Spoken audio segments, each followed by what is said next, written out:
This is from the Robert Entman reading.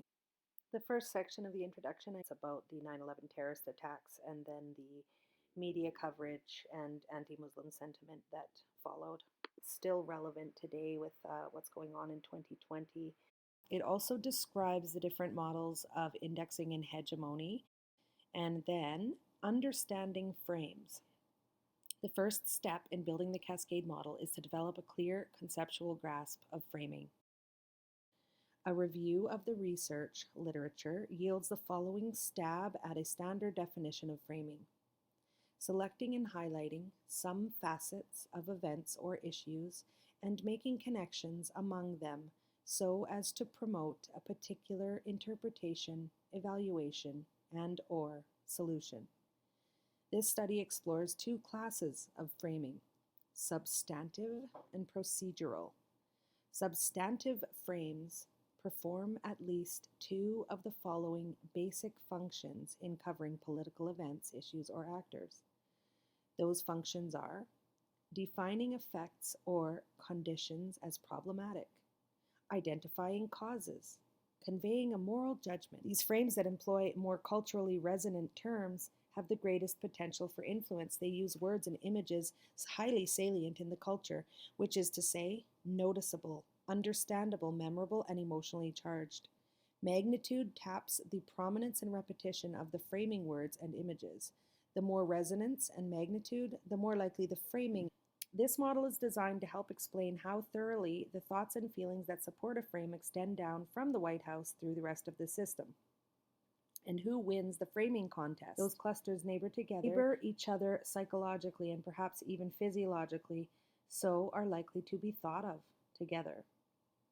Kinch suggests that schemas are connected in knowledge networks, evoke similar thoughts and feelings in large portions of the audience.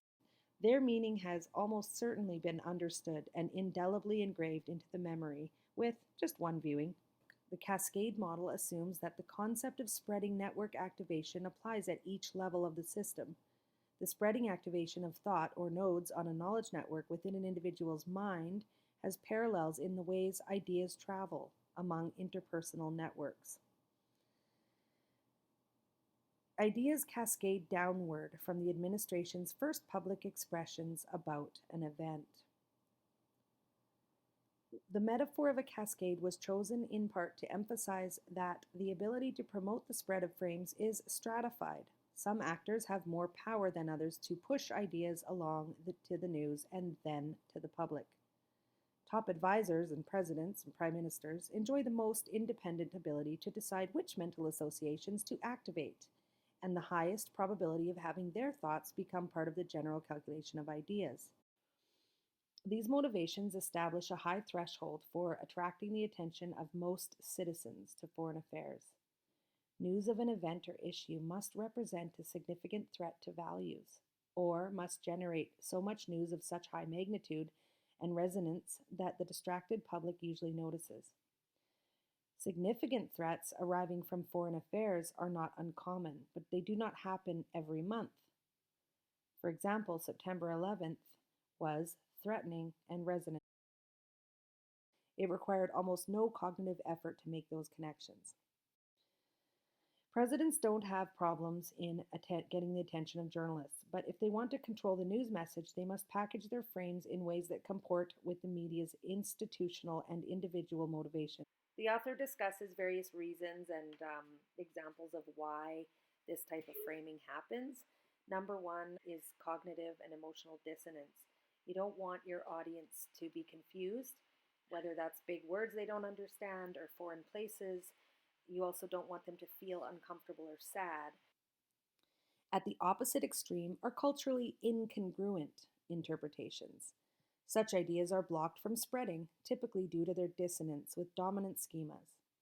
Other factors that can undermine or block activation include unfamiliarity, complexity, or low apparent relevance. Here's an example.